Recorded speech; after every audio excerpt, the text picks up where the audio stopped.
Warahmatullahi wabarakatuh. Innal hamdalillah nahmaduhu wa nasta'inuhu wa nastaghfiruh wa na'udzu billahi min shururi anfusina wa sayyiati a'malina. Man yahdihillahu fala mudhillalah wa man yudlil fala hadiyalah.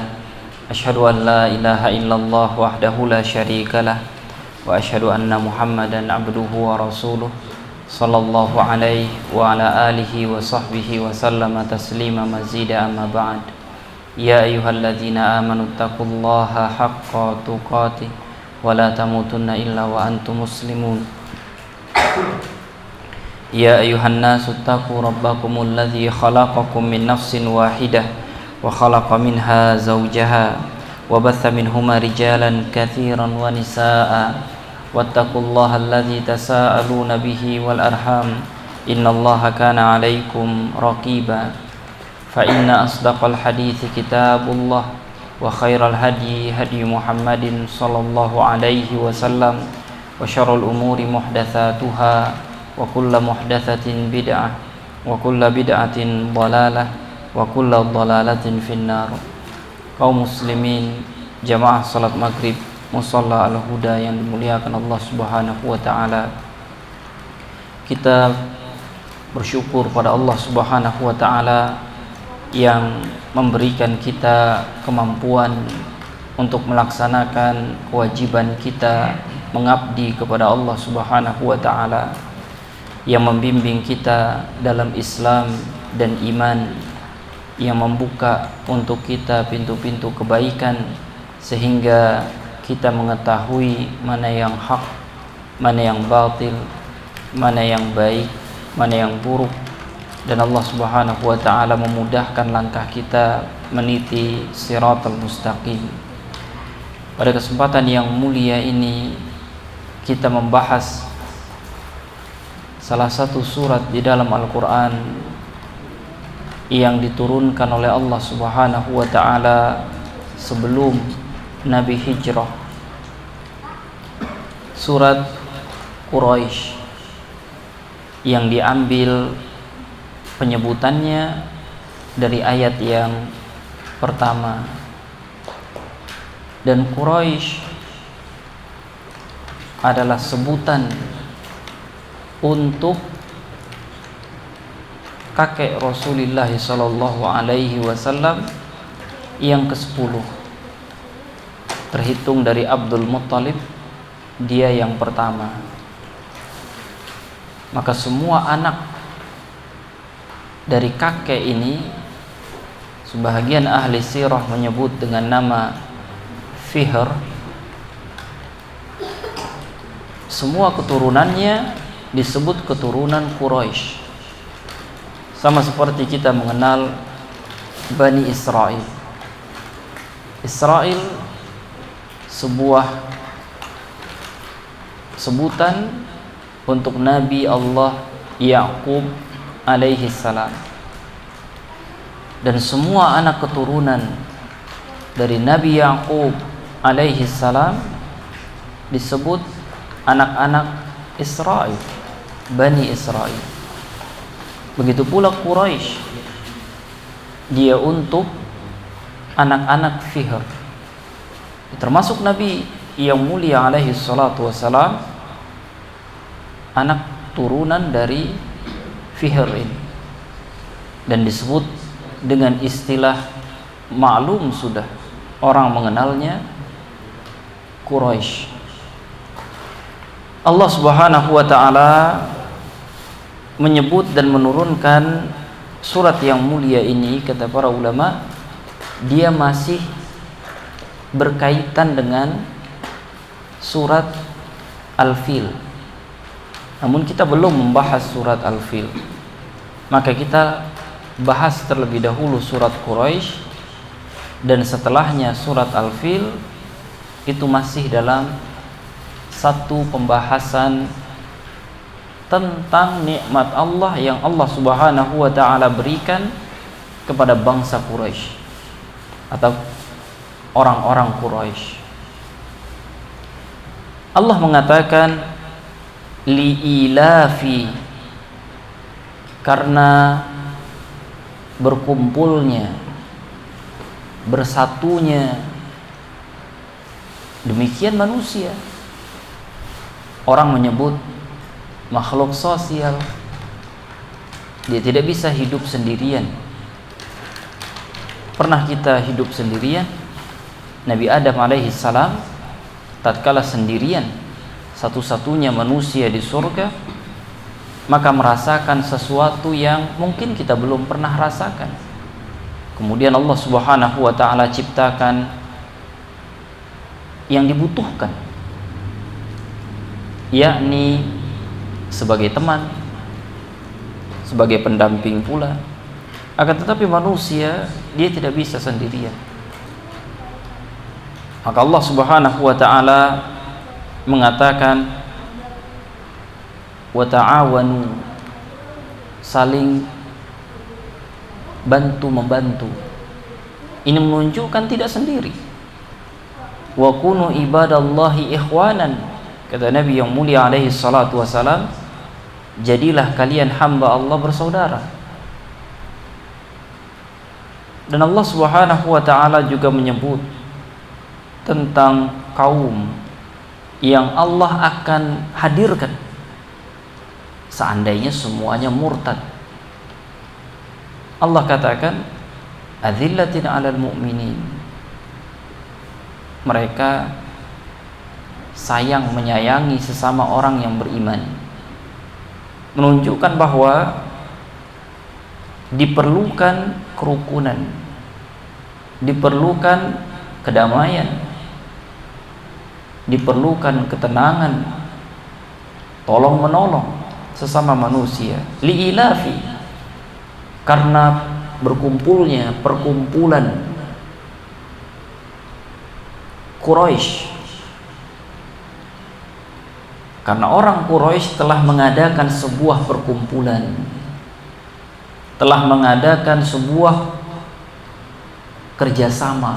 Dan yang dimaksud, kata para ulama, mereka melakukan rombongan dagang, tidak sendiri-sendiri. Karena kita tahu pedagang ingin untung, tapi tidak bisa berangkat sendiri, dagang sendiri, dapat untung sendiri, tidak bisa. Maka mereka bekerja sama. Li'ilafi Quraisy, karena kerjasama yang dilakukan oleh orang Quraisy, bangsa Quraisy ini. Siapa yang punya ide pertama kali bahwa mereka mesti berdagang bersama? Sebagian ahli sirah mengatakan dia kakek Nabi Hashim yang punya ide bahwa mereka melakukan perdagangan bersama-sama. Karena kehidupan zaman itu tidak sama seperti zaman kini. Mereka akan melewati padang pasir. Mungkin di hadapan mereka sejauh mata memandang padang pasir. Berjalan jauh, menengok ke belakang, padang pasir. Berangkat belum tentu bisa selamat kembali pulang. Itu yang dirasakan oleh Abdullah, ayah Rasulullah SAW. Berangkat tidak bisa pulang dengan selamat, sakit, menghadapi panas, menghadapi letih, kekurangan makanan, kekurangan air, meninggal di jalan. Li'ilafi Quraisy, Allah Subhanahu wa taala menyebutkan ini, kata para ulama, agar mereka orang Quraisy sadar akan nikmat Allah. Kita fokuskan pada nikmat Allah di dalam surat yang mulia ini, karena nikmat yang lain ada di dalam surat Al-Fil. Siapa yang sebelumnya pernah mengingatkan akan nikmat ini kepada mereka orang Quraisy? Tidak ada. Kalau bukan pencipta, kalau bukan pemberi nikmat yang dengan berani menyebutkan ini kan nikmat yang Allah Subhanahu wa taala berikan kepada kalian. Apakah seorang Nabi Muhammad sallallahu alaihi wasallam, dari mana pengetahuan Nabi ini sebelum-sebelumnya? Bahkan beliau sendiri tidak pernah mendengar dari ayahnya. Bahkan beliau sendiri besar di pedalaman. Dari mana tahu akan sejarah orang Quraisy? Ilafihim. Ilaf, ini ayat yang pertama tadi. Li ilafi. Perjalanan mereka, diulang kata pada ayat pertama dan ayat kedua. Ilafihim rihlatash syita'i was-sayf. Mereka berkumpul untuk rihlah. Rasanya sudah akrab di telinga kita, rihlah. Mereka melakukan perjalanan, dan Makkah adalah awalnya wadin ghairi dzi dzar'in, lembah, tapi tak ada tumbuh-tumbuhan yang tumbuh. Negeri kita kanan kiri banyak tumbuhan, Makkah tidak ada. Dari mana sumber penghidupan? Dari mana sumber makanan? Dari mana sumber minuman? Dari mana sumber perekonomian? Yang mereka lakukan rihlatash syita, melakukan perjalanan di musim dingin, was-sayf, dan melakukan perjalanan di musim panas. Di musim dingin mereka mengarah ke Yaman. Di musim panas mereka mengarah ke Syam. Di musim dingin ke Yaman, waktu yang tepat. Mereka berdagang pertanian yang memang cocok untuk masyarakat saat itu. Begitu musim panas, maka mereka mengarah ke utara, ke Syam. Buah-buahan yang memang cocok saat itu. Itu merupakan karunia dari Allah Subhanahu wa taala. Yang membuat petunjuk itu siapa? Apakah dari moyang mereka Quraisy? Bukan. Generasi jauh setelahnya. Itu nikmat karunia dari Allah. Apakah ide itu dari banyak orang? Tidak. Ahli sirah menyebut satu orang penggeraknya. Artinya Allah Subhanahu wa taala memberikan petunjuk pada seorang. Kemudian mereka sepakati dan mereka coba dan berhasil. Hidup perekonomian dalam bentuk perdagangan. Rihlatash syita'i was-sayf. Falyabudu rabb hadzal bait. Allah telah menyebutkan nikmat. Setelah Allah Subhanahu wa taala menyebutkan nikmat, Allah ingatkan untuk bersyukur pada pemberi nikmat. Apa nikmat yang Allah sebutkan pada ayat yang mulia ini? Bersatunya mereka. Bagaimana kalau mereka egois? Tidak akan jadi-jadi. Tapi mereka mau bekerja sama untuk melaksanakan perdagangan di dua musim. Allah buat lancar. Kemudian Allah ingatkan akan kewajiban hamba yang diberi nikmat oleh Allah Subhanahu wa taala. Apa? Ya harus bersyukur pada yang memudahkan. Kenapa Allah ingatkan demikian? Wa qalilun min ibadiyasy syakur. Dari dulu Allah katakan, "I'malu ala Dawud syukran." Coba beramal wahai keluarga Daud alaihi salam sebagai bentuk syukur pada Allah, karena sedikit hamba yang bisa bersyukur. Nah, dari dulu perintah bersyukur sudah ada, dan Allah ingatkan untuk bersyukur. Dan bagaimana cara bersyukur? Apa cukup dengan orang mengatakan alhamdulillah, itu bahagian? Tapi tidak cukup. Hatinya harus mengakui ini nikmat Allah. Seperti Nabi Sulaiman, hadza min fadli rabbi. Hatinya mengatakan ini karunia Allah. Lisannya mengatakan sama, hadza min fadli rabbi, ini karunia Allah. Betapa hebatnya yang dimiliki oleh Nabi Sulaiman alaihi salam, melebihi sehingga tidak ada yang bisa menandingi. Pernah kita bayangkan kita memiliki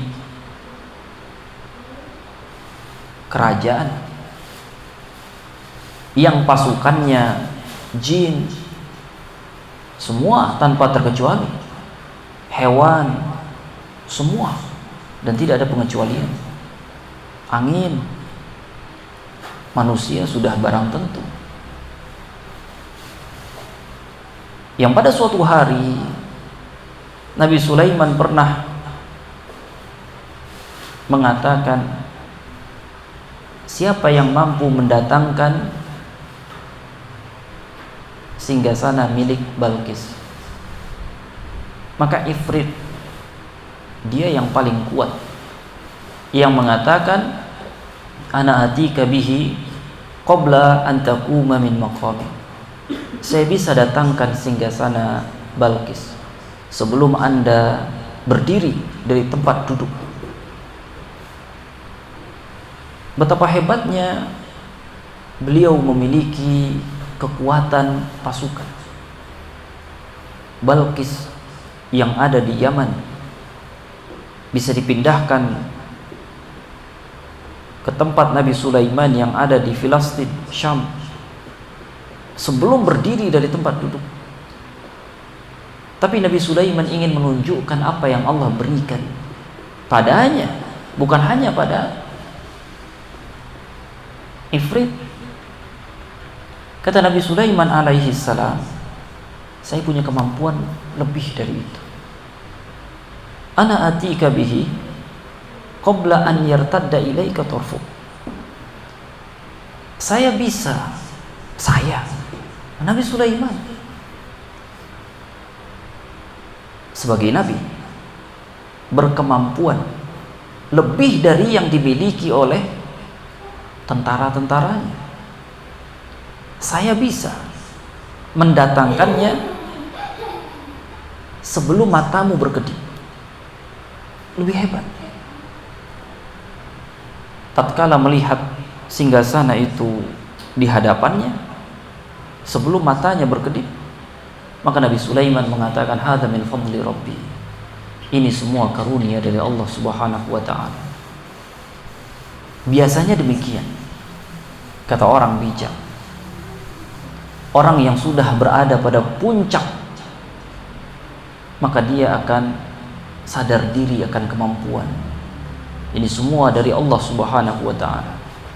Sedangkan yang sombong-sombong adalah yang tanggung, belum sampai puncak. Seperti iblis yang melihat dirinya sudah lebih hebat dan dia sombong di hadapan Allah Subhanahu wa ta'ala. Dan seperti orang Quraisy yang tanggung, kufur, musyrik, maka Allah mengingatkan hambanya,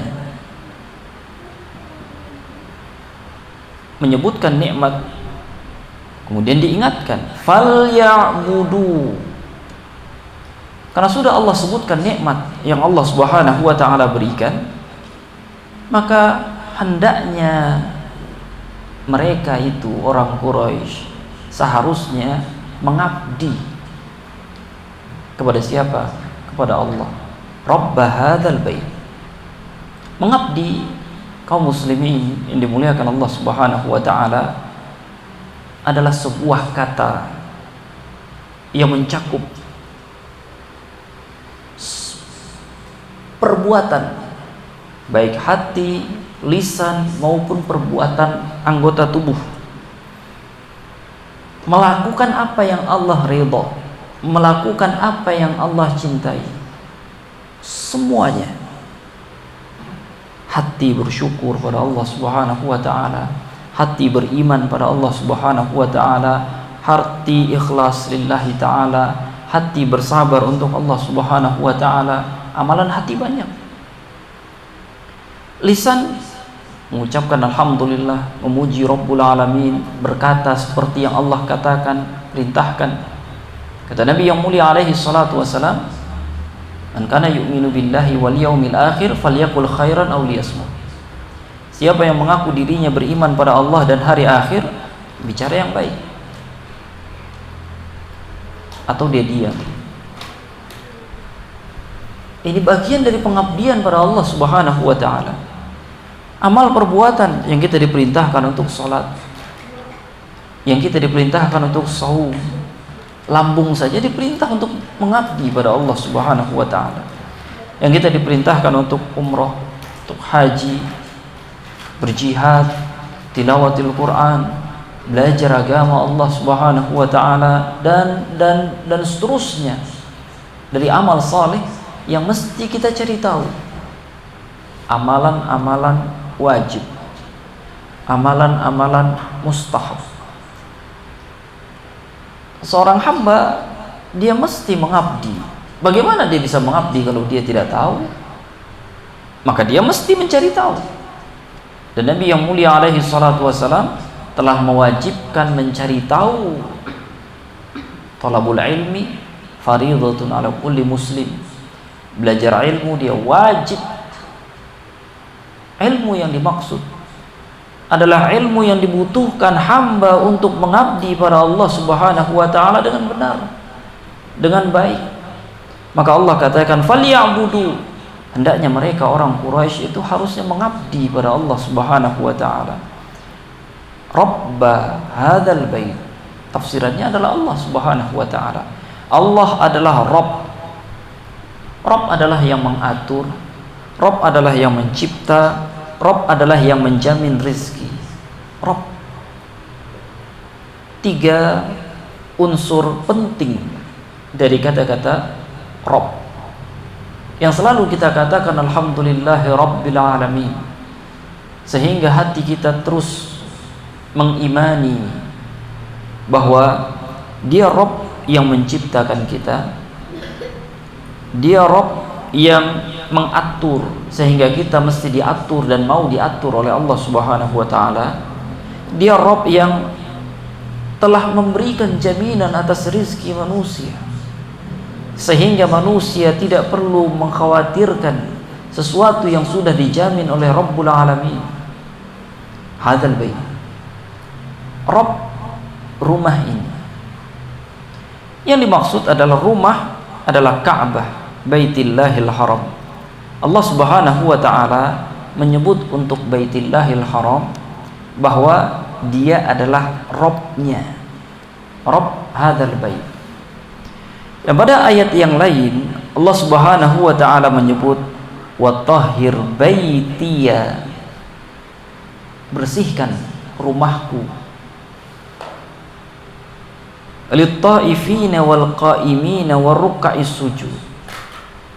Pada ayat yang lain di dalam Al-Quran, dalam surat Al-Hajj, Allah Subhanahu wa ta'ala menyebut tentang rumah ini, rumahku, kata Allah Subhanahu wa ta'ala.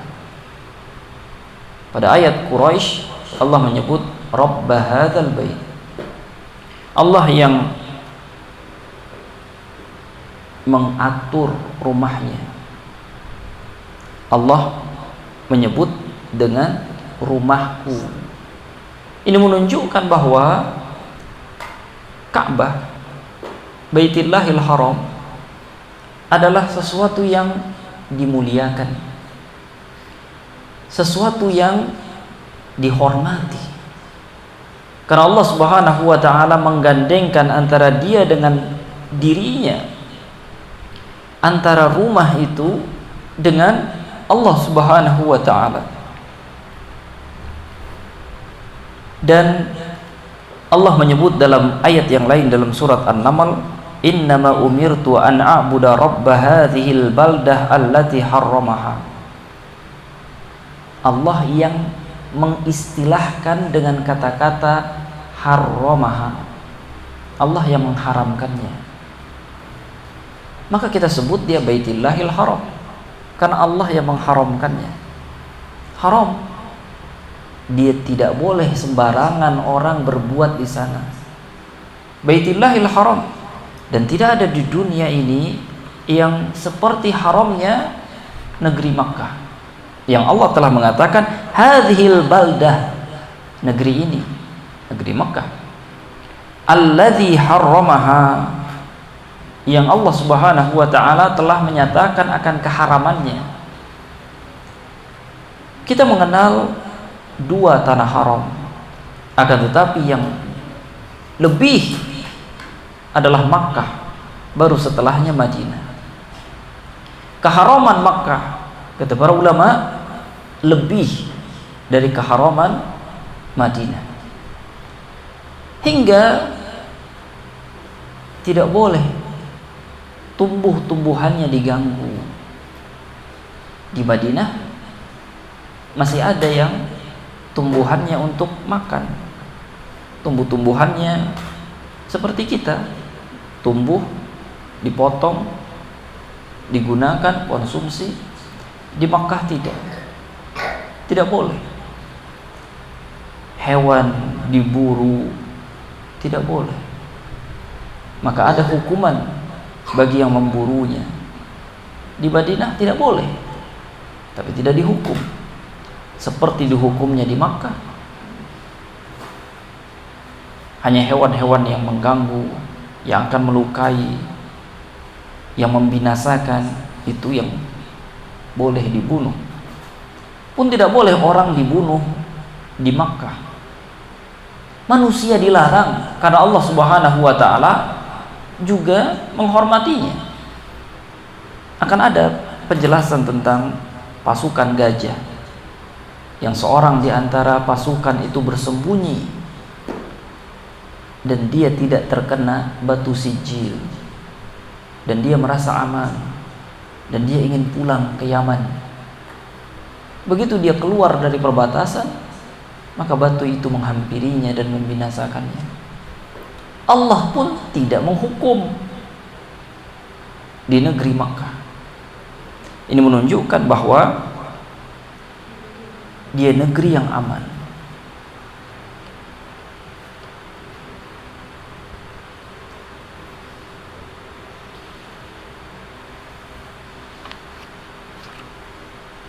Pada ayat yang lain dalam surat Al-Ankabut, Allah Subhanahu wa ta'ala menyebut, awalam yarau anna ja'alna haraman amina. Apakah mereka manusia tidak pernah memperhatikan bahwa kami membuat al-haram Makkah aman? Wa yutakhattafun nasu min haulihim, sementara manusia di sekitarnya saling bunuh. Tidakkah itu diperhatikan oleh para peneliti dan pemerhati dari kalangan orang Quraisy, bahwa Allah membuat negeri mereka, tempat tinggal mereka aman-aman saja, padahal tetangga-tetangga tanah haram itu sudah saling bunuh, sementara mereka aman.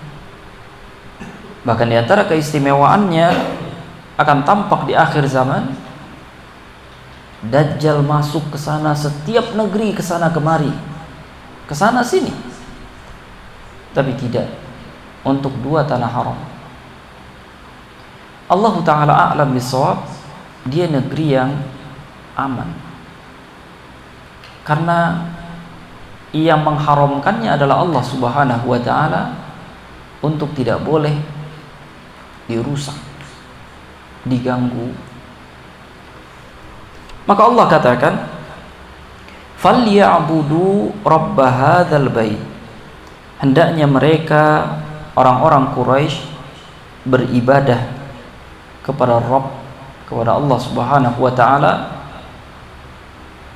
Rabb hadzal bait alladzi at'amahum min ju'in wa amanahum min khauf, yang Allah Subhanahu wa taala telah memberi mereka makan. Lihat bagaimana Allah Subhanahu wa taala mengingatkan, nahnu narzuqukum wa iyyahum wa la taqtulu auladakum min imlaq. Allah Subhanahu wa taala di dalam Al-Qur'an melarang manusia untuk membunuh anaknya sendiri karena takut tidak bisa kasih makan. Allah katakan, kami yang beri kalian makan dan kami yang beri mereka makan. Allah mengingatkan manusia bahwa jangan membunuh anak karena takut tidak bisa beri makan. Karena yang memberi makan kalian saja adalah Allah Subhanahu wa taala. Dan begitu pula Allah Subhanahu wa taala yang akan memberi mereka anak-anak itu makan.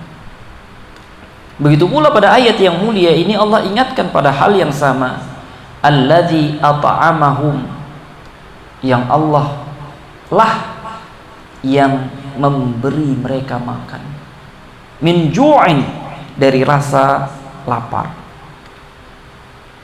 Kita mengingat bagaimana tatkala Nabi Ibrahim meninggalkan anak dan istrinya di Makkah itu,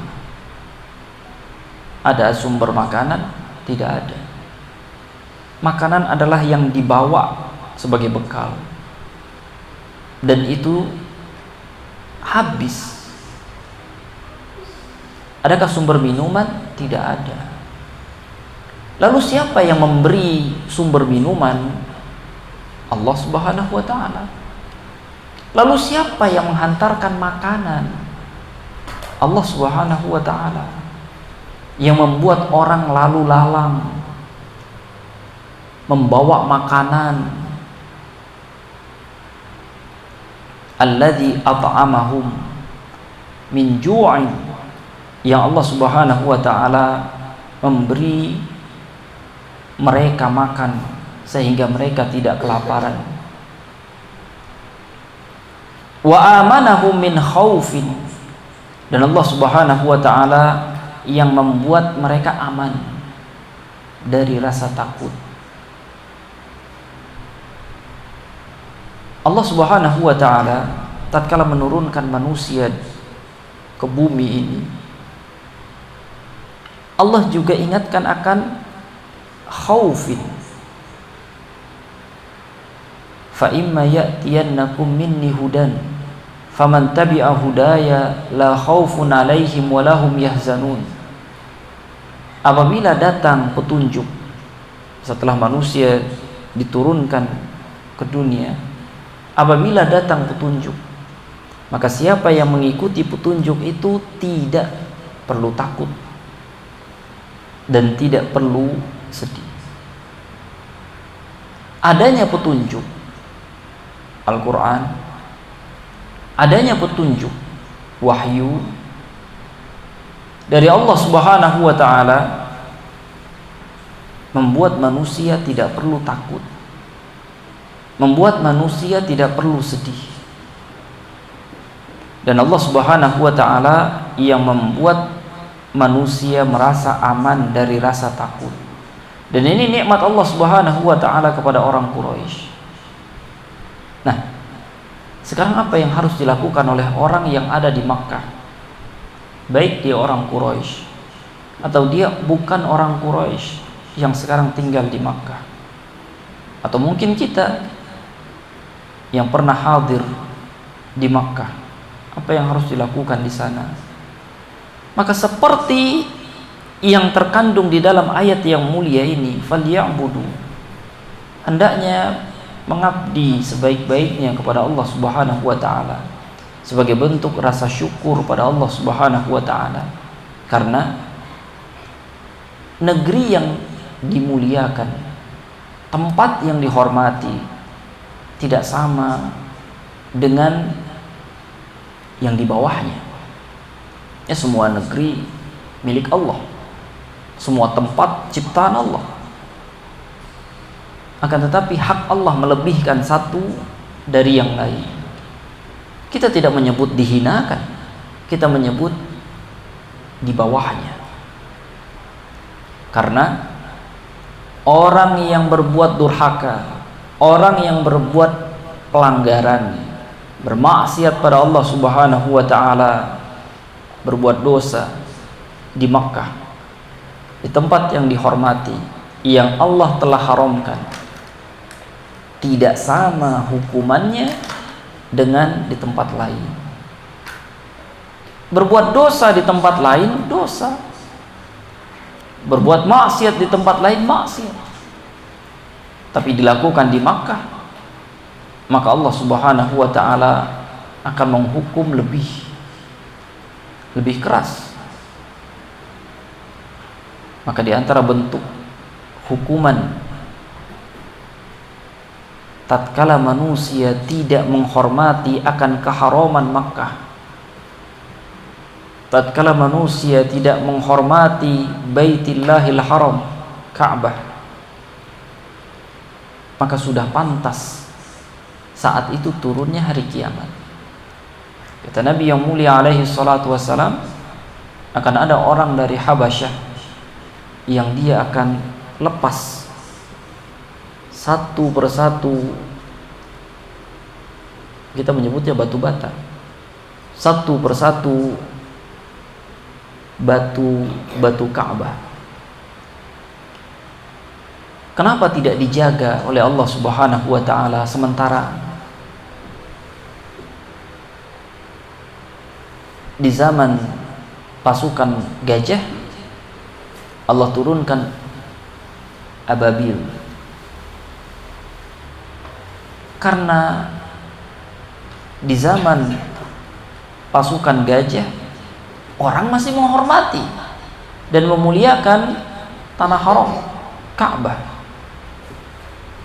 Mereka menjaganya walaupun mencampurnya dengan kesyirikan. Akan tetapi di akhir zaman, kata para ulama, mereka tidak punya penghormatan, mereka tidak memuliakan Ka'bah. Mereka anggap itu bangunan sama seperti bangunan yang pernah mereka lihat di beragam negeri. Mereka anggap tidak ada pemuliaan keharaman yang ada di Baitillahil Haram. Maka itu di antara bentuk hukuman bila seseorang tidak menghormati atau memuliakan. Begitu pula di Makkah, begitu pula nasihat di tempat-tempat kaum muslimin. Maka kata para ulama, di antara tanda sayang atau adabnya, kalau orang memiliki rumah, orang memiliki tempat tinggal, dia tidak bermaksiat di rumahnya, dia tidak durhaka kepada Allah Subhanahu wa taala di rumahnya. Kalau dia rela bermaksiat di rumahnya, dia rela durhaka kepada Allah Subhanahu wa taala di rumahnya, maka Allah Subhanahu wa taala akan cabut keberkahan pada rumah.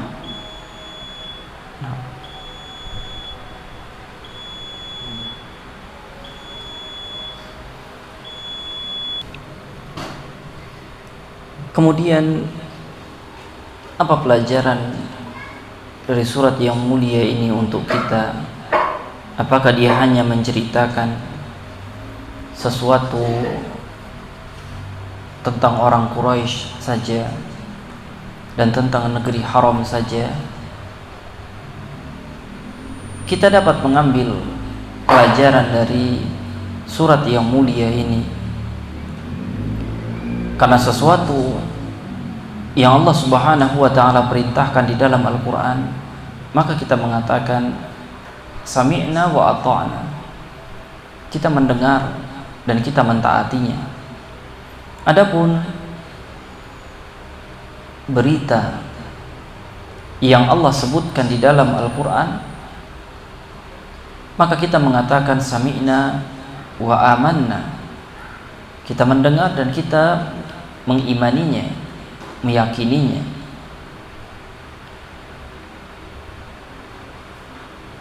Ayat-ayat pada surat yang mulia ini mengingatkan dan memerintahkan kepada manusia agar menyadari wa ma bikum min ni'matin faminallah, seperti yang Allah Subhanahu wa taala katakan di dalam Al-Qur'an. Apapun yang kalian dapat dari nikmat atau karunia itu dari Allah Subhanahu wa taala. Maka hendaknya manusia menyadari yang memberi saya pemberian adalah Allah Subhanahu wa taala. Yang memberi orang lain pemberian adalah Allah Subhanahu wa taala. Bila kita menyadari bahwa pemberian dari Allah Subhanahu wa taala, maka alangkah buruknya orang yang masih menyimpan hasad terhadap saudaranya. Dia tidak menyukai pemberian yang Allah berikan pada orang lain. Itu sejatinya dari karakter hasad yang tidak boleh disimpan di dalam hati hamba yang beriman. Bila dia menginginkan, maka dia minta kepada Allah Subhanahu wa taala. Karena pemberian itu Allah yang memberi, dan Allah Malikal mulki tu'til mulka man tasya wa tanzi'ul mulka mimman tasya. Allah memberi pemberian kepada yang Dia kehendaki, dan Allah akan mengambil pemberian dari siapapun yang Dia kehendaki. Yang kedua, setelah kita menyadari akan nikmat Allah Subhanahu wa taala itu dari Allah Subhanahu wa taala, jangan lupa untuk menjadi hamba yang bersyukur dengan mengabdi sebaik-baiknya kepada Allah Subhanahu wa taala. Karena setiap orang yang tidak menggunakan nikmat sebagaimana mestinya dan sebagaimana sepatutnya atau selayaknya, maka dia tidak disebut hamba yang bersyukur. Dan hanya satu tanggapan Allah Subhanahu wa taala terhadap hamba yang demikian, la in syakartum la azidannakum wa la in kafartum inna adzabi lasyadid. Hanya ada satu pilihan, hanya ada satu tanggapan. Kalau kita bersyukur dengan menggunakan pemberian sebagaimana layaknya dan semestinya atau sepatutnya, maka Allah Subhanahu wa taala akan menambah nikmat dan karunia-Nya kepada hamba. Namun bila tidak, berarti kufur, maka Allah Subhanahu wa taala akan menurunkan azabnya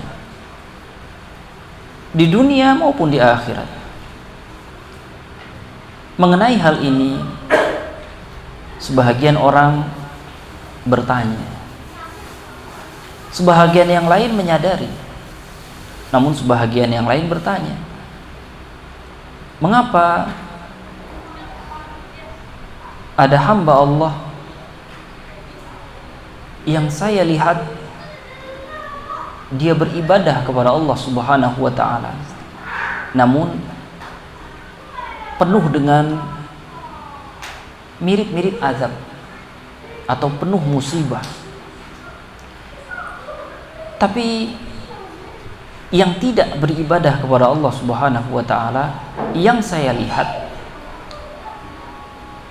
lebih baik hidupnya di dunia daripada yang beribadah kepada Allah Subhanahu wa taala.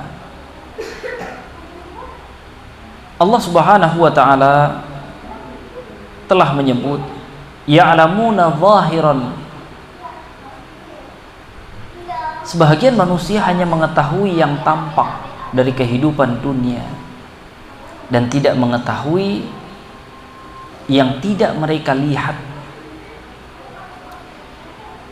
sudah menjadi kepastian dari Allah Subhanahu wa taala bahwa faman ya'mal mithqala dzarratin khairan yarahu wa man ya'mal mithqala dzarratin syarran yarahu. Siapa yang berbuat buruk, Allah pasti membalas. Siapa yang berbuat baik, Allah pasti membalas. Orang yang berbuat amal saleh, maka dia mendapatkan kehidupan yang baik di dunia. Orang yang berbuat buruk pasti dibalas oleh Allah Subhanahu wa taala di dunia dan akhirat. Hanya saja manusia tidak mengetahui bagaimana pembalasan Allah itu terjadi. Manusia hanya melihat dengan matanya, dan bagaimana hukuman Allah Subhanahu wa taala Allah turunkan tidak terlihat oleh manusia. Ini pendekatan iman. Jawaban yang pertama. Jawaban yang kedua adalah bisa saja Allah Subhanahu wa taala belum menurunkan hukumannya pada seorang hamba yang lalai, yang tidak beriman, yang kufur. Bisa saja. Namun Allah Subhanahu wa taala pasti menurunkannya sebagai hukuman kepada hamba yang durhaka kepada Allah Subhanahu wa taala. Ini jawaban yang kedua. Jawaban yang ketiga, boleh jadi yang dilihat seseorang, saya melihat orang yang beribadah namun hidupnya sulit. Boleh jadi penilaiannya bahwa itu adalah hamba yang beribadah keliru. Kemudian penilaian orang bahwa saya melihat hamba Allah yang tidak beribadah. Boleh jadi Allah Subhanahu wa taala menunda untuk suatu hikmah yang Allah Subhanahu wa taala lebih tahu daripada hamba. Akan tetapi kita mengatakan seperti ini dengan tujuan bahwa seorang hamba tidak boleh memilih jalan yang keliru dengan mengatakan saya akan memilih jalan yang tidak beribadah kepada Allah Subhanahu wa taala. Toh hidupnya lebih baik daripada jalan yang beribadah kepada Allah. Ini adalah jalan orang yang tidak mengambil pelajaran di dalam Al-Quran. Banyak pelajaran di dalam Al-Quran, seperti surat yang mulia ini, surat Quraisy, yang menerangkan orang Quraisy telah menerima hukuman dari Allah Subhanahu wa taala atas kemusyrikan yang mereka lakukan. Adapun yang bertaubat kepada Allah Subhanahu wa taala dan beriman, maka Allah Subhanahu wa taala tidak menyia-nyiakan iman seseorang. Maka apa jalan yang harus kita pilih? Orang yang beriman, orang yang berilmu, orang yang sadar akan memilih dengan tepat jalan hidupnya. Adapun orang yang bodoh akan memilih jalan yang mengikuti hawa nafsunya. Kemudian dia penuh berharap pada Allah Subhanahu wa taala akan mendapatkan surga Allah Subhanahu wa taala. Allah taala a'lam bishawab. Bila ada hal yang perlu kita diskusikan dalam beberapa menit ini, silahkan.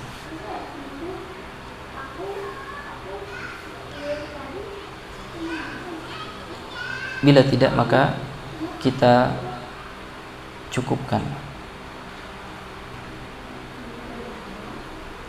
Kita cukupkan. Subhanakallahumma wa bihamdika asyhadu an la ilaha illa anta astaghfiruka wa atubu ilaik. Assalamualaikum warahmatullahi wabarakatuh.